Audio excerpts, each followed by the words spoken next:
Welcome to Just Asia. This week's program will highlight some of activities conducted by the Asian Human Rights Commission and its partners in the region to mark Human Rights Day, December 10. As Just Asia reported last week, the theme of this particular year's Human Rights Day was Our Rights, Our Freedoms, Always, with a particular focus on freedom of speech, freedom of worship, freedom from want, and freedom from fear. Just Asia will bring you the following reports. German ambassador to Sri Lanka speaks to survivors in Kandy on Human Rights Day. AHRC's Dr. Mitra conducts workshop on violence and human rights in Kathmandu, Nepal. Indonesian human rights defenders mark day by gathering in front of Presidential Palace, while human rights defenders were denied permission to mark the day in Burma. Basil Fernando spoke to a larger audience in Copenhagen, Denmark on this International Day. And finally, UK Ambassador to Beijing brutally pressed China on progress on Human Rights Day, whilst freedom and rights dramatically deteriorated in 2015.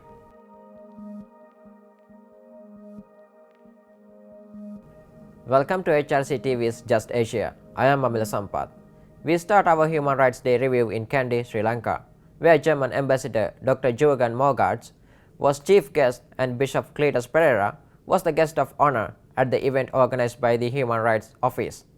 More than 450 participants, including survivors of rape and torture, families of the disappeared, former prisoners, as well as many human rights activists, attend the event. Here's the German Ambassador to Sri Lanka, Dr. Jurgan Morgard. I thank you very much for inviting me here, because 1 year ago it would have been unthinkable to have an event like this with exposure of internationally renowned lawyer and myself. I have been in this country for 3.5 years. I traveled widely. I have seen the times before the change of government. I have talked to victims of all kinds. I have talked to the ladies who are complaining about the disappeared, about those who are in prison.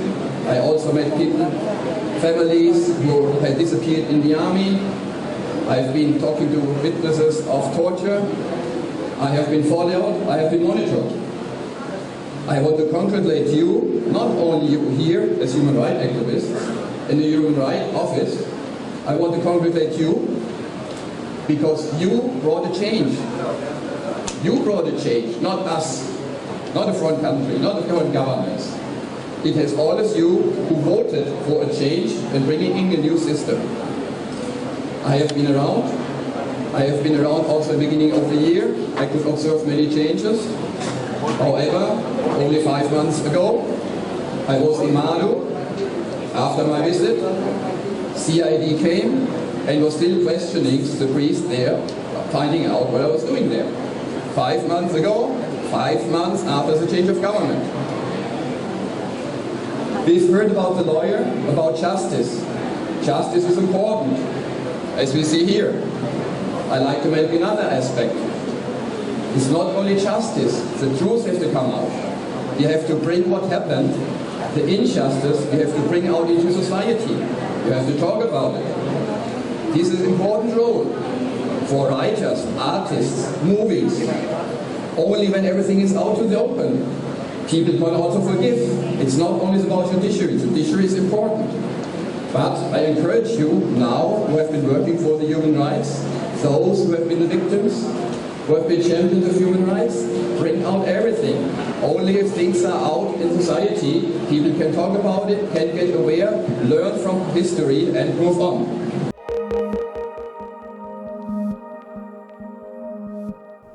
Meanwhile, in Nepal, the Asian Human Rights Commission conducted a workshop on the topic of violence and human rights on the eve of the International Human Rights Day.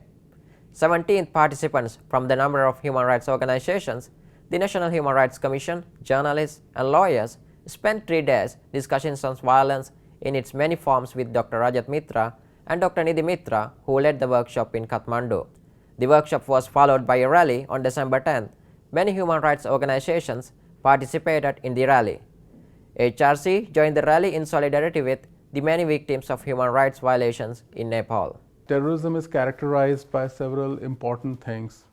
One is that this person believes that the only way he can achieve his goal is by creating terror.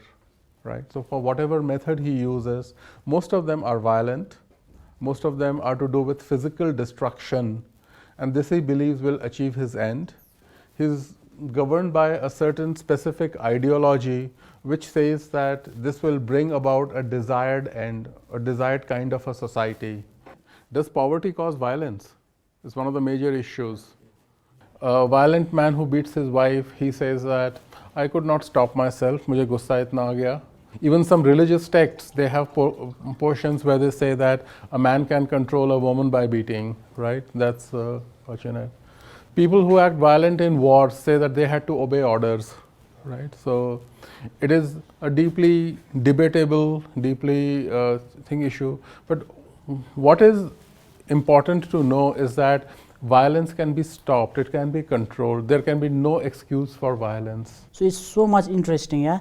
So from my perspective, I learned that how individual should be aware, how he or she should be aware about his right and his attitude to control the crime and to protect and to promote the human rights of every individual. So it's so interesting and so much wonderful days I spent over here during these 3 days.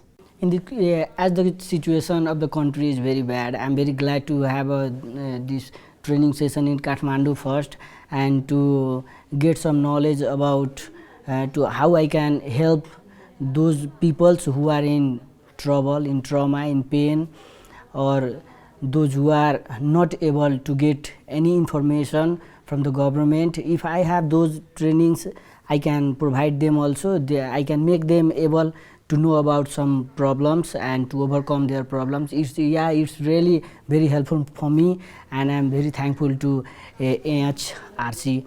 Corruption is increasing day by day in Nepal, each and everywhere, government level and non-government level also.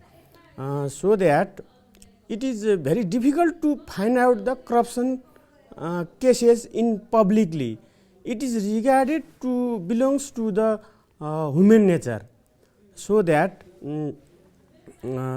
peoples are not aware so much not aware from the corruption and its effect. It is belongs to the corruption and crimes. Son and daughter, maybe son and daughter, they were equal in their property right.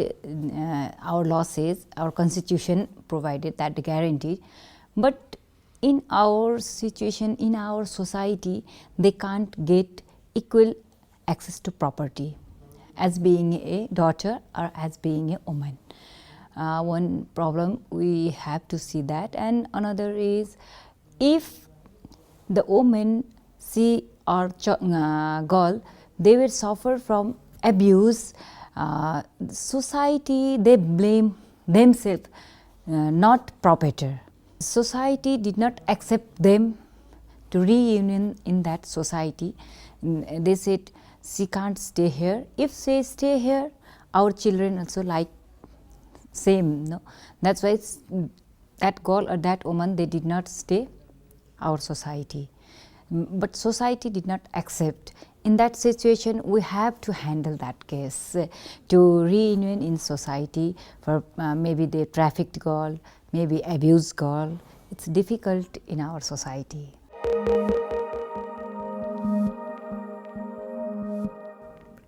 Also on December 10, the Asian Human Rights Commission, along with 40 national human rights groups in Indonesia, celebrated International Human Rights Day in front of the Presidential Palace. Approximately 600 people joined the event to express their views on government human rights policy. The participants included human rights defenders, victims, workers, and students. The police tried to disperse the crowds and accused them of violating a law against conducting demonstrations in front of the palace without permissions. After the organizers showed the permit letter, the police let them continue. Asian Human Rights Commission's Indonesia desk officer, Chris Biantoro, was there on site. This is International Human Rights Day organized by human rights groups in Indonesia, especially in Jakarta and some other cities around Jakarta. The mass consists of victims, students, human rights defender, human rights lawyer, landslide activists, etc. The celebration takes place in front of the presidential palace.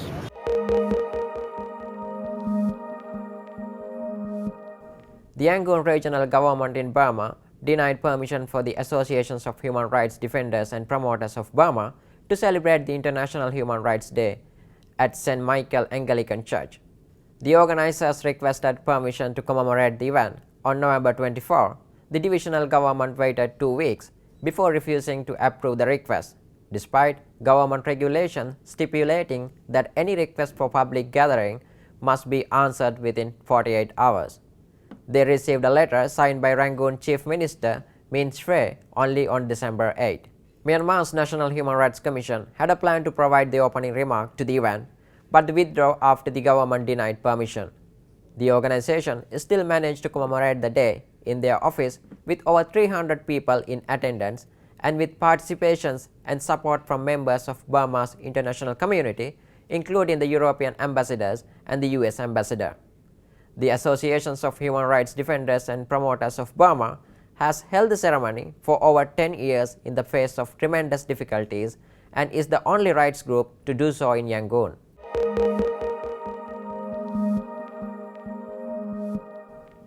Now on to Copenhagen, Denmark. To celebrate Human Rights Day, Dignity Denmark organized a public event on December 10 in Copenhagen. Some of the choicest names in the European entertainment world, like Anisette, Hymns from Nineveh, Outlandish, and Falula, performed in the event titled Music for Dignity. Mr. Basil Fernando, Director for Policy and Programs at the Asian Human Rights Commission, was a guest of honor in the event and addressed the audience in the importance of celebrating freedom, equality, and dignity. In Asia, often discussions about rights are limited to serious talk and debates about their negation. The celebrations of freedom is forgotten. The event organized by Dignity hence was unique, wherein December 10th is also rightly seen as a day calling for celebrations of freedom, equality, and dignity. The following is an excerpt from Mr. Fernando's speech. Today you have gathered in large numbers to be with the Dignity, which is an organization that has devoted itself particularly to fight against torture and ill-treatment. I have had the privilege, together with my colleagues based in Hong Kong and working in 11 countries in Asia, to be closely associated with Dignity over a long period, as much as about 15 years. During this time, together with the Dignity, we have been able to meet and to share on the one hand, some of the most bitter experiences of people from many countries.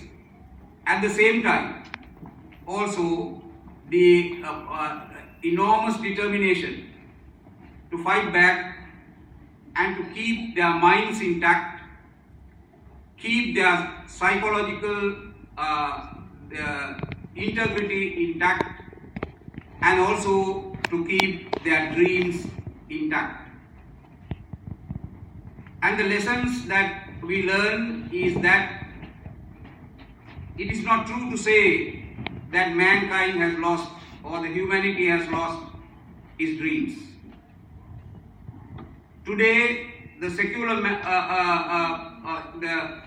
secularism, some say our reasons for morality was dead, and our dreams together with that morality has been dead. This is far from the truth. Today, the struggling humanity, struggling in many fronts, is demonstrating that it has the stamina, it has the morality, and it has the dream to symbolize what humanity has all throughout symbolized in its better times. Human Rights Day represents us the struggle against slavery, when the dignity of humanity rose against the indignity that was imposed on them, and we began to say to each other that we are equals. Today we also represent the day when people who were in colonial domination again rose and told to each other that we are equals, we want to be your brothers, we want to be your sisters, we want to share this world together. We also celebrate today the day of enormous struggle for the dignity of women, and this has been one of the greatest struggles of humanity, and the struggle in many parts of the world, although you in your countries have been more successful in the struggle, still in many other countries there's still a long way to fight for the dignity of the woman, but that fight is also going on. We also celebrate today the prejudices that was imposed on the basis of sex, and today and against all kinds of sexual orientation. Today we celebrate together the human, the man and woman, the woman and woman, man and man, all in equal dignity, celebrating their life with responsibility in the field, in the life of sexuality.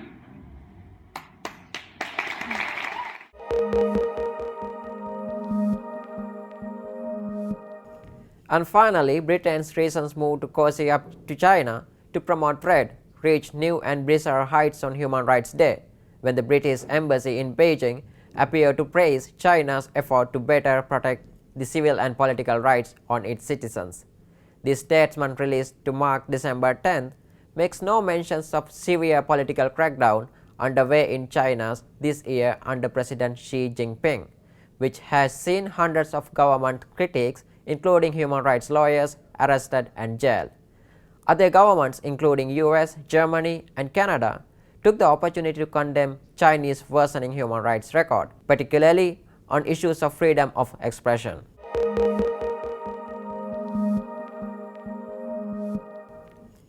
That is all for Just Asia this week.